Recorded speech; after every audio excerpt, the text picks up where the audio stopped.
Oke, selamat pagi, selamat siang, dan selamat malam semuanya yang berada di sana. Ya, salam luar biasa, sukses selalu, mantap, yes, yes, yes. Oke, hari ini gue mau menyampaikan salah satu berita gembira nih, bagus. Karena gue pengen berinvestasi di salah satu platform startup, uh, khususnya startup digital ya. Yang dimaksud ini adalah tentang investasi properti dan platform. Nah, di sini gue kemarin udah baca proposalnya dan sebagainya, itu worth it gitu ya, worth it untuk diinvestasikan. Kenapa?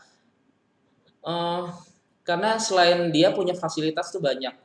Yang pertama dia jual kayak platform OLX ya, jadi jual beli properti pada umumnya kayak OLX. Yang kedua dia itu bisa menghitung nilai appraisal. Jadi kalau misalnya kebanyakan orang ini kan nggak tahu nih nilai pasar tuh berapa. Kalau misalnya lu bayar bayar appraisal tuh kan mahal, bisa 3 jutaan, sejutaan gitu ya, kurang lebih lah. Selanjutnya apalagi ya? Dia bisa menghitung appraisal, selanjutnya dia bisa screening rumah di bawah harga pasar. Jadi kalau misalnya rumah lu di bawah harga pasar itu screening sendiri. Jadi buat teman-teman yang ingin beli properti, yang pengen beli properti murah, itu udah ke screening sendiri secara otomatis. Jadi lu nggak usah capek milah-milah gitu. Contoh misalnya lu ke salah satu platform seperti OLX gitu ya. Dia itu ya memang dia itu banyak, tapi kan random. Lu nggak bisa itu lihat ini murah apa enggak. Lu telepon satu-satu lagi. Kalau kalau platform ini dia udah meng-screening kalau ini misalnya murah. Ini 80%, ini 90% kayak gitu ya.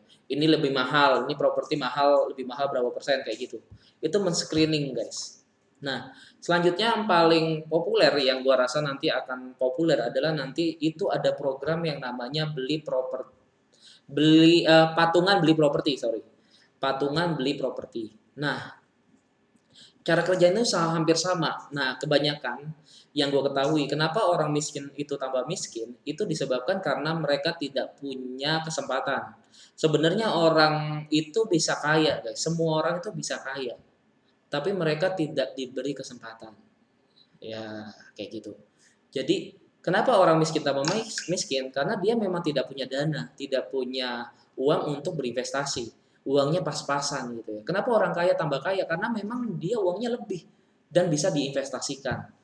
Contoh misalnya, beli salah satu apartemen di Surabaya, harganya itu kurang lebih 200 sampai 300 juta nih, guys. Nah, biasanya kan yang bisa membeli apartemen itu kalau misalnya yang bekas ya, kalau yang baru kan bisa cicil ya. Kalau yang bekas itu mau beli properti 200-300 juta kan harus cash. Nah, hanya bisa dilakukan oleh orang kaya. Orang miskin nggak bisa karena uangnya pas-pasan gitu ya. Nah, selanjutnya gimana? Nah, selanjutnya orang kaya itu akan membeli senilai 200-300 juta, lalu dijual kembali. Misalnya dia jual targetnya 500 juta, pasti kan pengennya dijual lagi kan. Nah, biasanya properti itu punya namanya resiko. Resikonya itu adalah waktu. Yang pertama adalah waktu. Nah, kalau waktu ini kita nggak bisa terka-terka, bisa 6 bulan, 12 bulan, atau setahun. Nah, caranya gimana solusinya? Biasanya solusinya itu bisa disewakan kembali. Biasanya dulu gue pernah sewa apartemen metropolis itu kisaran 2 juta sampai 3 juta rupiah per bulannya. Ya berarti kan 1% sampai 2% dari harga pokok, harga modal. Kurang lebih profitnya kan per bulan sekitar 1 sampai 2%. Mantep banget kan? Oke, berarti per bulan itu anggap aja 1% nih guys. Ya udah, itu kenapa orang kaya bisa tambah kaya karena dapat passive income dari modal yang sudah masuk. Dia tuh dapat passive income, guys. Passive income-nya tuh 1% dari modal. Jadi kan kalau misalnya dia udah beli terus dia ada yang sewain, setiap bulan dia dapat 2 juta, nggak usah kerja. Itu kenapa orang kaya lebih bertahan kaya daripada orang miskin. Ya, jadi di sini dia buat program itu namanya patungan beli properti. Itu worth it banget karena kenapa? Lu bisa patungan yang akun mini, kalau akun mininya itu per akun itu sekitar 1 juta rupiah. Kalau yang reguler itu gue lihat kemarin proposalnya itu sekitar 10 juta. Jadi kalau misalnya modalnya yang dikeluarkan 200 sampai 300 juta, ya udah berarti per satu akun yang 10 juta reguler itu cukup membutuhkan 30 investor gitu ya. 30 investor gitu kan. Selesai. Kalau misalnya yang mini, akun mini itu membutuhkan 300 investor. Hampir sama. Nah, profitnya itu hampir sama juga, guys. Hampir kurang lebih sama gitu ya. Mungkin kalau mini sama regular itu beda lah, lebih lebih banyak regular sedikit ya. Cuman kurang lebih hampir sama. Itu kurang lebih dia kasih per tahun sekitar 10 sampai 12% antara antara range itulah ya.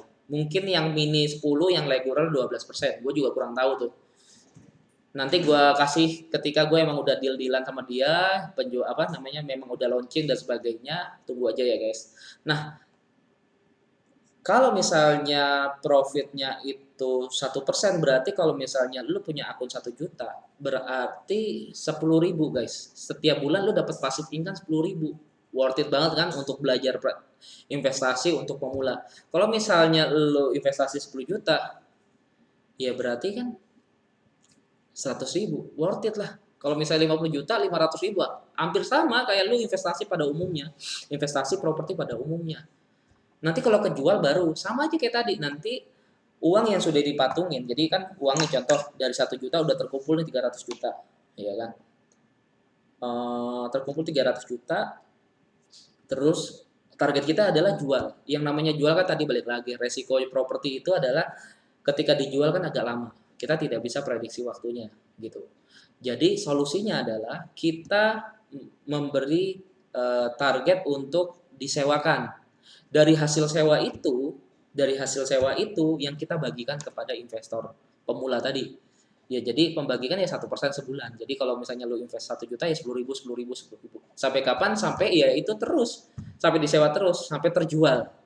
Kalau terjual nanti hasil bagi hasilnya gimana? Iya tetap aja ada bagi hasil. Contoh terjual laku dari 300 juta laku jadi 500 juta. Berarti kan profit bersih sekitar 200 juta. Kemarin sih gue lihat proposalnya gitu ya. Dari 500 juta itu pokoknya dibagiin dulu, dibagi rata, yang modalnya 1 juta, 1 juta, yang modalnya 10 juta, 10 juta. Setelah dibagiin rata, baru kita hitung profitnya.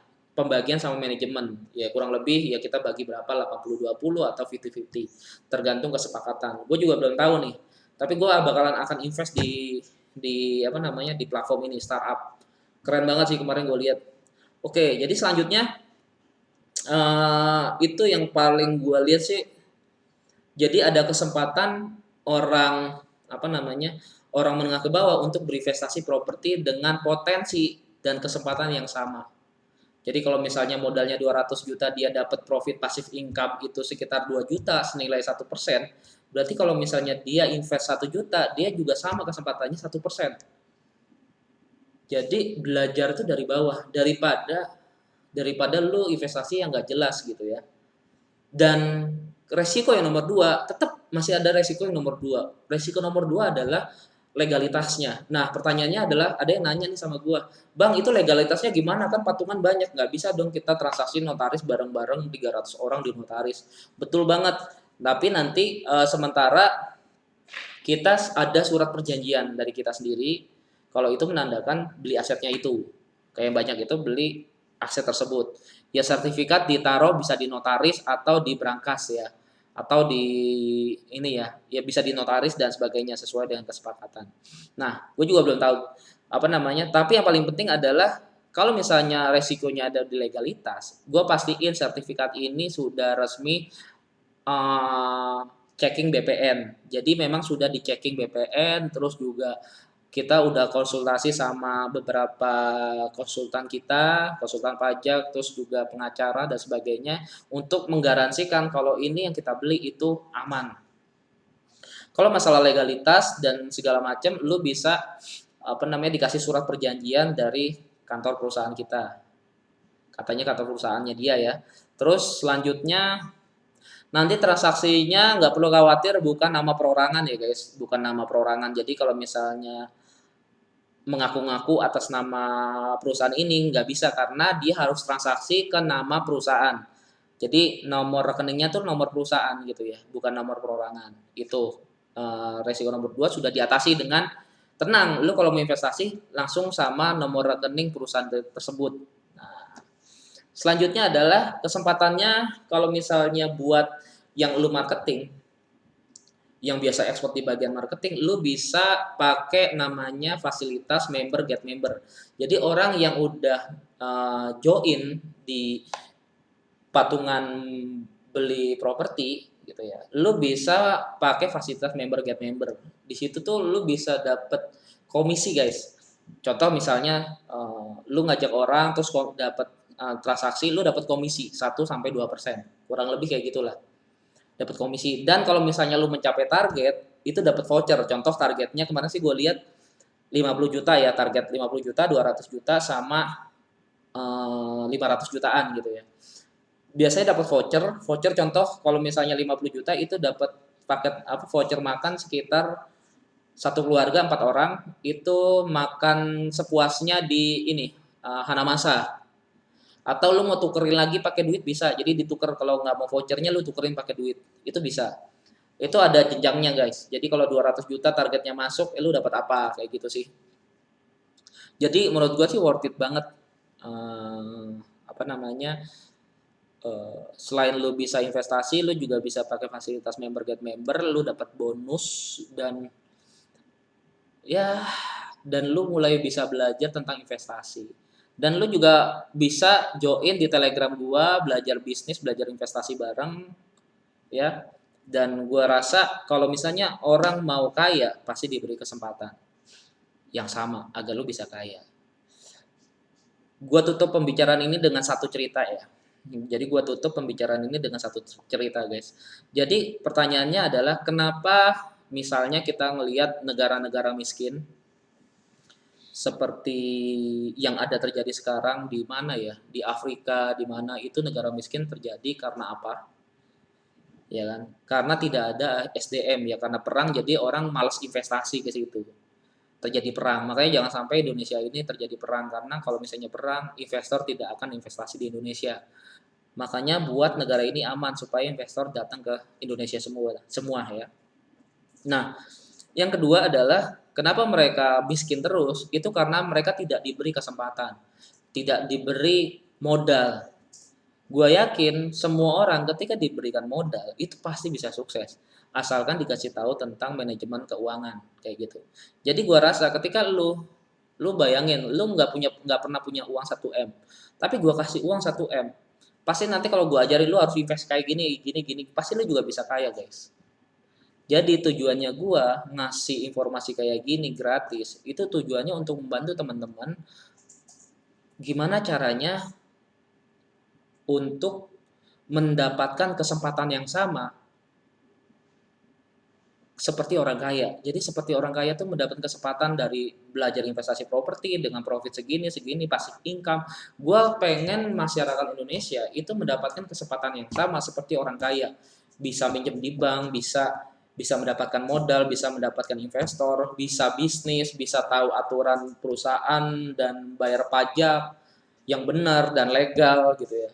Berbisnis dengan aman, terus berinvestasi dengan fundamental yang bagus gitu ya. Jadi banyak hal gue ingin ajarin teman-teman untuk berbisnis dan berinvestasi agar semuanya teman-teman sejahtera gitu ya. Kalau sejahtera pasti gue juga ikut bahagia gitu. Jadi ya sebelum gue menutup kisah ini, jadi gue izinkan gue berterima kasih kepada teman-teman kalau udah mau mendengarkan dari awal. Jadi kalau misalnya lu pengen tanya jawab, lu bisa langsung ke Telegram gue, channel gue tuh gratis, bisa langsung ke TikTok itu ada linknya. Oke, semoga bermanfaat konten-konten gue. See you tomorrow.